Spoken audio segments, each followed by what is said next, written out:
Okay, we're going over factoring with the greatest common factor today. So we have an example here that says 15m squared minus 9. We need to get the greatest common factor. So we're going to take 15 and 9, and we're going to get some factors out of this. So 15 can be split up into 1 times 15, also 3 times 5. 9 can be done with 1 times 9, or 3 times 3. So what we're looking for is the greatest factor that they have in common. So we look at 1 and 15, 9 doesn't have that. 3s, it looks like 3s would be our choice for the greatest common factor between 15 and 9. Don't worry about the negative, that's going to be part of the leftover factors. So our greatest common factor for this is just 3.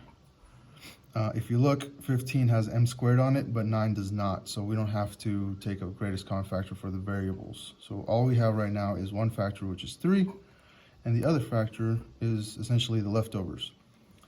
Since our greatest common factor for 15 was 3, look at over here, we have a 5, so that 5 belongs to one of the factors inside of the parentheses, and the 5 needs to have the m squared, because when you multiply 3 with 5m squared, you'll end up with 15m squared.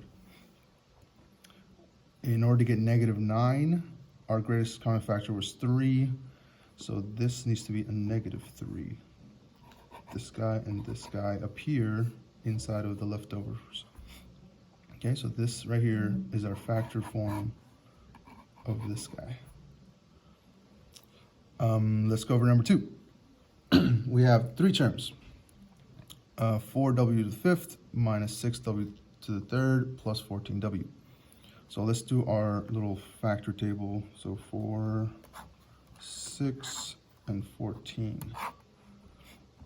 4 can be done with 1 times 4, or 2 times 2, 6, 1 times 6, or 2 times 3, and 14, 1 times 14, or 2 times 7. Our greatest common factor in all 3 numbers is 2's. You can see them right there. So over here, we're going to have our greatest common factor start off with a 2. Now, we also have variables here. We have w to the 5th, w to the 3rd, and w. We have 1, 2, 3, 4, 5 for the first term, 1, 2, 3 for the second term, and just 1 for the third term. We need the greatest amount for each one. So we have only a single w here that we can use. We can't use 2 because it doesn't even have 2 available to us. So that's the greatest one that we can use out of all of them. So we're going to have to deal with it. We only have 1. So this 2 now has 1. This is the greatest common factor between all 3 terms. So our leftovers is going to be, let's see what we're going to have for this 4w to the 5th. It looks like 2 is going to be in here, and 1, 2, 3, 4 w's. So w to the 4. For our second term, we have a 3 inside and 2 w's, so negative 3w squared. It has to be negative because our negative 6 up here. And our last term, we have 14w.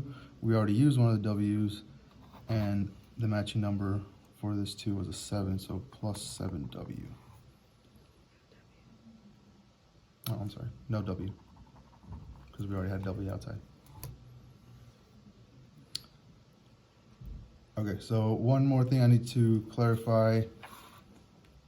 This is essentially the answer we're trying to get to once we multiply everything out. So if you want to check to see if you did it right, you would multiply this out. So 2 times 2 is 4, w times w to the 4th is w to the 5th, and same thing with everything else. 2 times negative 3 will give us negative 6, w and w squared will give us w to the 3rd, and 2 times 7 is 14, w times nothing, see why I made a mistake there, will give us a single w. Okay, so this right here is our factor form of this trinomial. For number 3, we'll do that in class.